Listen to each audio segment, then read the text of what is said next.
हरिद्वार स्थित देव संस्कृति विश्वविद्यालय के प्रांगण में,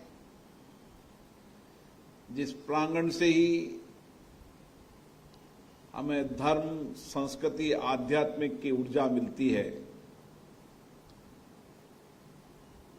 आचार्य श्री राम जी की ये धरती माता जी का वात्सल्य और उनका ज्ञान हम सबको प्रेरणा देता है। ज्ञान, ध्यान और सनातन संस्कारों का ये जीवंत आध्यात्मिक का केंद्र हरिद्वार, जो मां गंगा के किनारे है, मां गंगा हमारी पीढ़ियों को पोषित और समृद्ध विरासत के साथ हमारे विकास में, हमारे जीवन के अंदर उसका बड़ा महत्व है।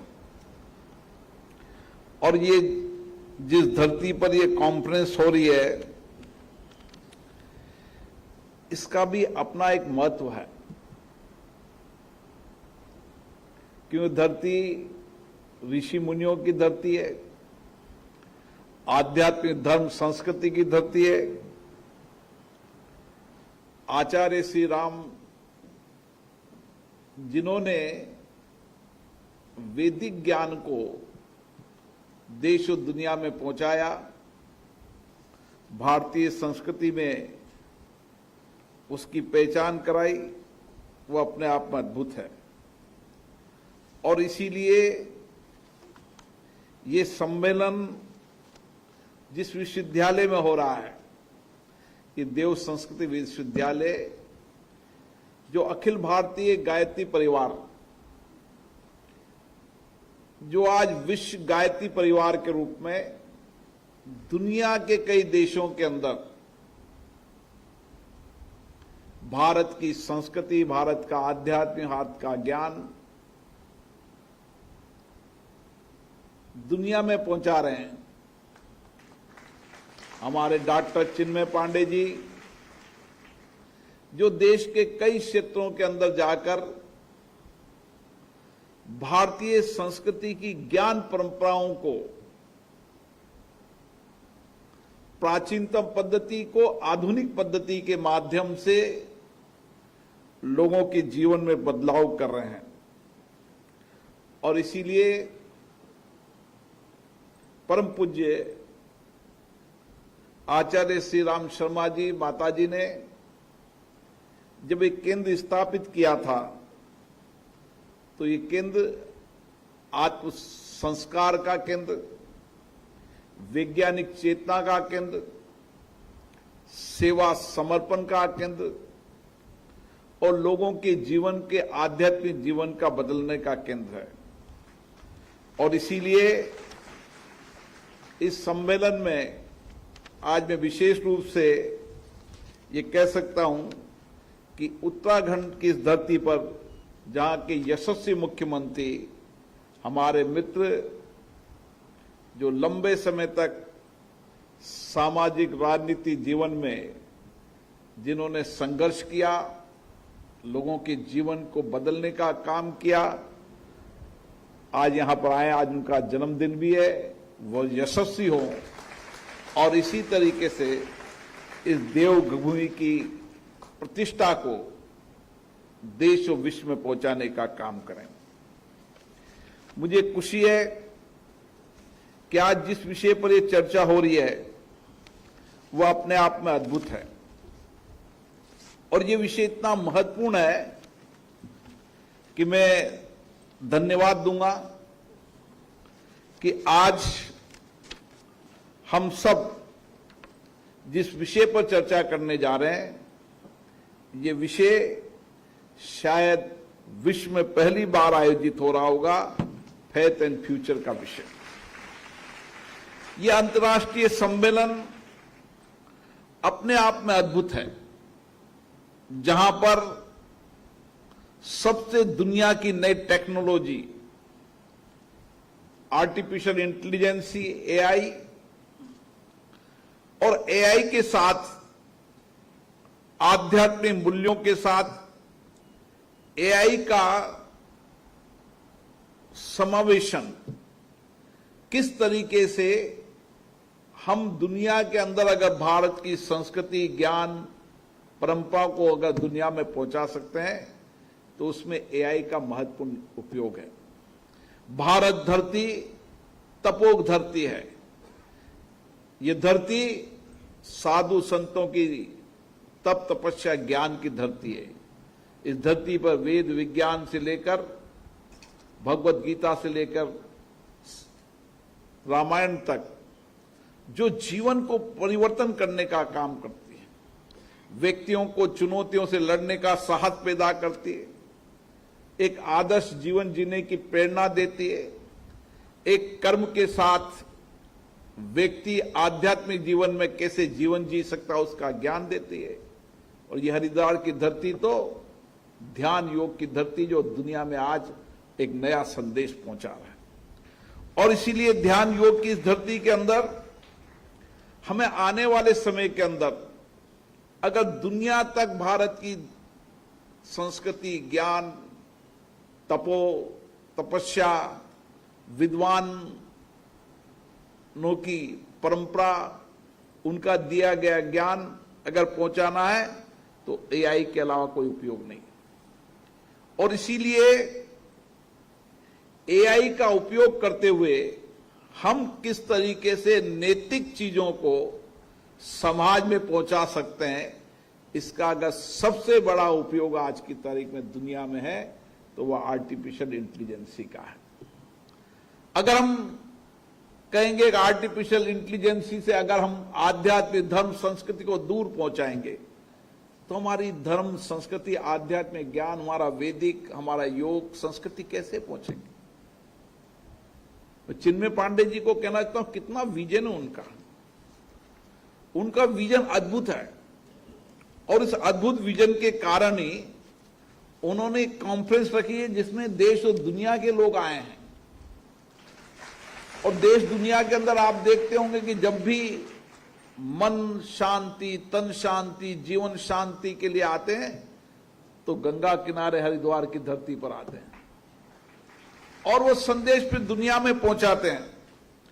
इसलिए जब व्यक्ति के मानव जीवन के अंदर एआई का तेजी से प्रभाव बढ़ रहा है, हम इसको रोक नहीं सकते, क्योंकि भारत ने हमेशा विज्ञान आध्यात्मिक को जोड़कर हमारी संस्कृति को दिया है। हम विज्ञान को और धर्म आध्यात्मिक को हमने कभी अलग नहीं किया। विज्ञान और धर्म आध्यात्मिक हम एक साथ लेकर चले हैं। और इसीलिए एआई के बढ़ते प्रभाव के समय हमें इसको आध्यात्मिक ज्ञान के सहायक के रूप में लेना चाहिए, ताकि समाज जीवन के अंदर एक अच्छी ज्ञान परंपरा जाए, अच्छी धर्म संस्कृति की परंपरा जाए, वैदिक ज्ञान जाए, हमारे साधु संतों की जो उस समय की उन्होंने जो आज के वर्तमान में रिसर्च कहते उस समय उनका अध्ययन वो जाए, और किस समय कैसे वर्षों पुराना उन्होंने जो ज्ञान दिया था, जो संदेश दिया था, आज लगता है यथार्थ है। आज लगता है कि कितनी अद्भुत उनकी शक्ति होगी कि उस शक्ति के ज्ञान का लगता है कि आज वर्तमान में अगर हम भगवान राम के जीवन को जीने की, रामायण को पढ़े तो मैं लगा आदर्श जीवन इससे अच्छा नहीं हो सकता। भगवत गीता को पढ़े तो कर्म का ज्ञान, वेद विज्ञान उपनिषद को पढ़े तो हमें लगता है कि आज जीवन में यही सत्यार्थ है। और इसको अगर हमें नैतिकता से और मानवता की समानता से पहुंचाना है तो हमें एआई का निश्चित रूप से उपयोग करने की आवश्यकता है। और इसीलिए ये सही कहा, ये चुनौती जरूर है, लेकिन चुनौतियों के अंदर ही समाधान है और चुनौतियों के अंदर ही संभावना है। और इसीलिए चुनौतियां हैं, लेकिन चुनौतियों को हम अवसर के रूप में लें और किस तरीके से हमारे दृष्टिकोण, भारतीय दृष्टिकोण, विचार को दुनिया तक पहुंचाने का काम करें, इसका उपयोग निश्चित रूप से हमें लेने की आवश्यकता है। इसलिए विश्व समुदाय का अगर कल्याण करना है, विश्व समुदाय के जीवन के अंदर आध्यात्मिक और संस्कृति से उनके जीवन की दिशा को बदलना है, तो हमें निश्चित रूप से एआई का उपयोग करना चाहिए, ताकि लोग उसको मार्गदर्शक की भूमिका के अंदर लें। और एआई के अंदर सब चीजें हैं, उन सब चीजों में अगर हम अच्छी ज्ञान परंपराएं, अच्छी विशिष्ट हमारी संस्कृति, हमारे संस्कार, हमारे विचार, वेद विज्ञान, मनोविज्ञान को डालेंगे तो दुनिया उसको देखेगी, क्योंकि वो तो एक तरीके से डाटा विश्लेषण है। जितना डाटा आप बेहतर डालोगे, दुनिया जब सर्च करेगी तो दुनिया को तन मन से शांति की आवश्यकता होगी, तो भारतीय संस्कृति की ओर जाएगी। और भारतीय संस्कृति जाएगा तो उसको लगेगा कि मुझे तन मन शरीर के इस अवसाद से अगर मुक्ति मिलनी है तो भारतीय ज्ञान परंपरा और नैतिक मूल्यों की ओर बढ़ना चाहिए। और भारत के अंदर, भारत की संस्कृति के अंदर नैतिक मूल्य हमारी सामर्थ्य रही है। हमारा धर्म, हमारा आध्यात्मिक ज्ञान हमेशा नैतिकता और सत्य की ओर ले जाता है, और इसीलिए नैतिकता, सत्यता दुनिया में जाना चाहिए। दुनिया के हर व्यक्ति को नैतिकता, सत्य, अच्छा धर्म, संस्कृति दुनिया में जाना चाहिए।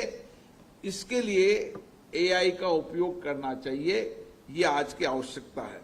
और इसीलिए भारत के अंदर जो श्रेष्ठ मूल्यों की सशक्त परंपरा रही है, सर्वे भवन्तु सुखिनः, समस्त विश्व को हमने अपना परिवार माना है, और निश्चित रूप से इस नाते हमारी जिम्मेदारी हो जाती है कि हम एआई के माध्यम से भारत की संस्कृति, ज्ञान को दुनिया में पहुंचाएं, ताकि सर्वे भवन्ति सुखिनः, सारा विश्व एक परिवार के रूप में काम करे।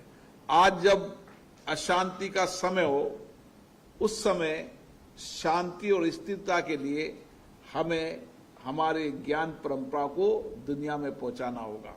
हमने हमेशा शांति की बात की है, हमने हमेशा सत्य की बात की है, हमने हमेशा नैतिकता की बात की है, और ये सब मूल्य, अगर सनातन मूल्य को अगर ठीक से पहुंचाना है तो हमें ठीक से एआई का उपयोग करना पड़ेगा।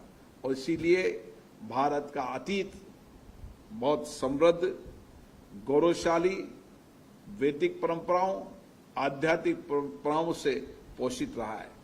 और मुझे आशा है कि हम सब इस नवाचार प्रौद्योगिकी के युग में हम इसका ठीक से उपयोग करेंगे और आने वाली पीढ़ी को अच्छे शस्त्र और शास्त्रों के बारे में ज्ञान देंगे, ताकि उनके जीवन में एक नैतिकता है और उसकी भागीता हो।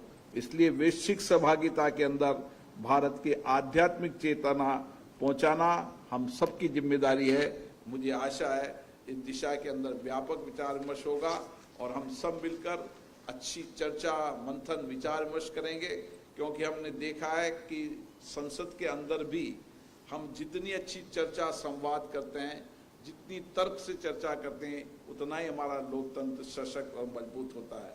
मुझे आशा है कि हमको भारत की ज्ञान परंपराओं को और तेजी से पहुंचाने के लिए एआई का अधिकतम उपयोग करना चाहिए, ताकि हम हमारी ज्ञान परंपराओं, हमारी समृद्ध पद्धतियों, हमारी योग, विज्ञान और हमारे अद्भुत ग्रंथों को दुनिया तक पहुंचा सके, ताकि एक नैतिकतापूर्ण, एक सत्य पर आधारित एक समाज विश्व का तैयार हो, जिसमें नैतिकता हो, सत्य हो और ज्ञान परंपरा हो और समाज के कल्याण का भाव हो, सबके कल्याण का भाव हो, सबकी सुखिन का भाव है, सबके स्वस्थ के भाव हो। जो सबके कल्याण का भाव अगर किसी में है तो भारत की आध्यात्मिक धर्म और संस्कृति के अंदर है। और मुझे आशा है कि आने वाले समय में हम एआई के उपयोग से विश्व की शांति के अंदर भारतीय आध्यात्मिक ज्ञान, संस्कृति और ज्ञान परंपरा पहुंचाएंगे। हमारे नालंदा के वाइस चांसलर भी यहाँ बैठे हैं, नालंदा हमेशा शिक्षा आध्यात्मिक का केंद्र रहा है। दुनिया के अंदर नालंदा के जो ज्ञान परंपरा है वह दुनिया के अंदर हमेशा ज्ञान परंपराओं को पहुंचाने का काम करती थी। आने वाले समय में देव संस्कृति विश्वविद्यालय इसी तरीके की वैदिक ज्ञान परंपराओं, अच्छे नैतिक मूल्यों को दुनिया में पहुंचाएगा। आप सबको बहुत बहुत धन्यवाद।